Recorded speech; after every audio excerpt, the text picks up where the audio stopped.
All right, let's get cranking. Pause.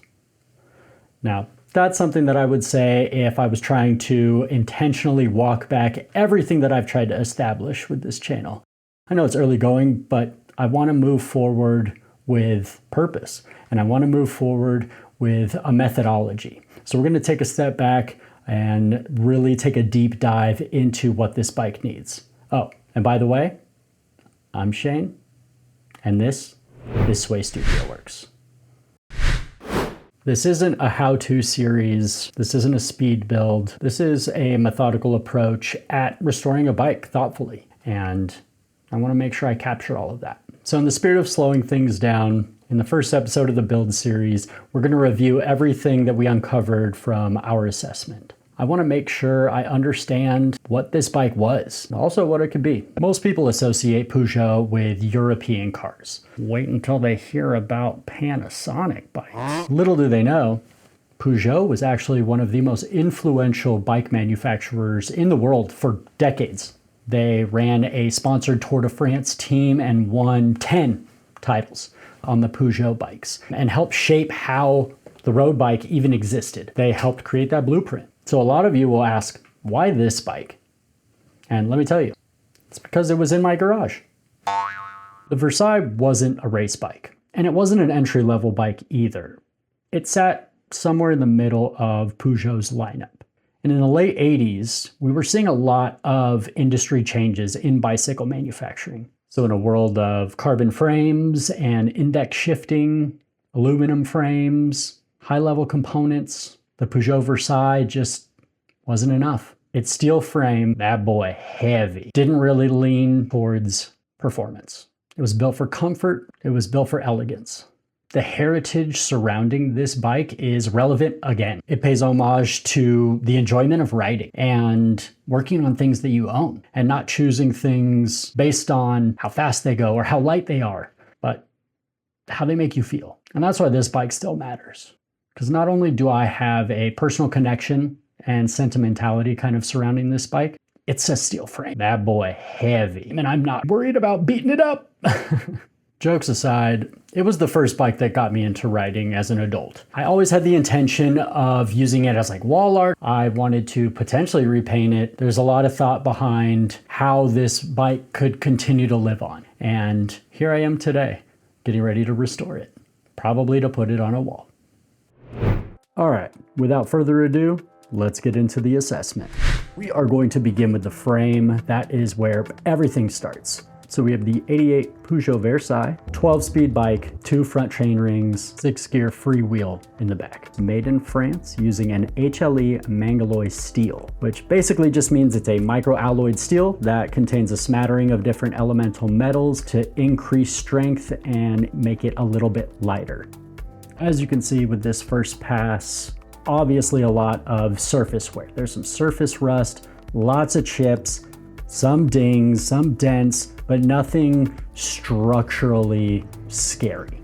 Now, the decals, as you can see, are absolutely toast. We will replace those. They are not going to be the Peugeot Versailles decal pack, unfortunately, so we'll get creative there. This is just a standard Amazon saddle. It'll get replaced. Seat post looks okay. There might be some surface rust in that bolt there. We'll get the seat post out and see if there are any cracks within, and we'll see how deep that rust goes. But overall, just a lot of grime, a lot of scratches, which of course is indicative of an almost 40-year-old bike. So we'll clean it and see how bad it really is, and might lean towards painting it at the end. The fork is in good shape, but the headset is way crunchy. We'll make sure to do a full service on that headset. The cable housing came in black. I don't like that. So we will replace all of the cables, and we'll replace the cable housing with something that color matches whatever paint ends up on this frame. This is the other side of the bike, and the wear on these decals is way worse. The underside definitely has some surface rust. Lots of grime down there at the drivetrain near the bottom bracket. Bottle cage bosses with a little bit of surface rust. We'll knock that out. Out back, we have a Q-Ray 6-speed freewheel. First glance, looks pretty good, honestly. It's not spent. Teeth are worn pretty evenly, no hooks or deformations. It definitely needs a clean, so we'll save this part and restore this. The construction of a freewheel is actually pretty interesting. So you have the outer body, which is like those sprockets that you see that the chain is catching on. Then there's like an inner body as well, which interfaces with the hub. Within there's like a ratchet and pawl system that helps everything work. And then there are small like steel ball bearings that sit in between the inner and outer bodies. And that's what allows them to spin freely. So we'll get it cleaned. And after assembly, we'll make sure to test everything, just to make sure everything works the way that it should. Now, if we replace the chain and we skip in shifts, we already know that we need to replace that freewheel. So we don't know everything right now, but we will in time.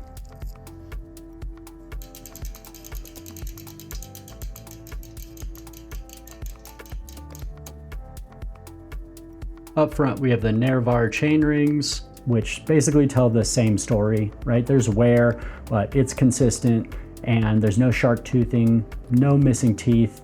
There's miles on these rings for sure, but definitely something that we can try to bring back. A little bit of wet sanding, a little bit of polish, a little bit of elbow grease, and everything will come up real nice. Now, the bike came with these pedals. The toe cages are Christoph special. There's a little bit of surface rust there, so we'll buff that out, polish that out. Pretty nice toe cages. The pedals themselves are period correct, but Japanese made. No real branding other than the MKS. So we'll try to replace the bearings in there. If not, we'll just get a new pair of pedals. That should be fine. So we're going to save this Shimano light action rear derailleur. They are very simple and mechanical and period correct. So we'll break this down and give it a full refresh. We are also going to keep these Shimano friction shifters. They're not for everybody, and often when people are doing restorations, they will actually do like a resto mod so they can get index shifting from the brake levers. But I'm going to opt to keep it classic. The front derailleur is also Shimano and in good shape mechanically, but it is dirty. So I can't wait to get this in a degreaser and see how it comes up with a polish. This is where things start to get weird. These bikes typically came with a Myar quick release. And so this random through axle that is far too long for the period just proves that it's been worked on before. We got this little dork disc in the back. Normally I'd remove that, but it's metal, so I think I'm gonna keep it. And then we have the Rigida wheels. Now, these are black OG and are a little bit rusty at the nipple spokes. So we'll try to clean that. I do not want to remove any of the anodization on the wheel itself. So I'll try to be really careful about how I go about that. All right, let's talk cockpit. So bar tape, obviously not in good shape, super dirty. And I don't even know if I want to keep it blue, so that's definitely gonna go. These Shimano Super SLR hoods and brake levers, they're in pretty good shape, so we're gonna keep those. We'll do a nice little polish on the brake levers and just see if we can wet sand some of those surface scratches out of there. So the Fuji bars are not original to this bike, but they are period correct and they feel good in the hands. So I'll keep them. I'll just do what I can with a little bit of wet sanding and polish to try to get some of those surface scratches out. We also have the stem that is unmarked, but it serves its purpose. So like the handlebars, we're just gonna give them a polish and keep it moving. The headset needs a refresh, as I said, so we'll remove that and do the bearings. Then we have the brakes. So the Shimano SLR, which is the period correct original brakes from this, still seem to work. They're a little rusty. There is some pitting on some of the surface. So like everything else, we're just gonna make sure that it's all dialed in after it's reassembled. All right, the assessment is done. We have our to-do list mocked up so we know exactly what we're gonna tackle and how. And I'm chomping at the bit to get my hands dirty. I really do appreciate you all for following me on this journey. It really means a lot, so thank you. Stay tuned for the disassembly video, and until then, take care.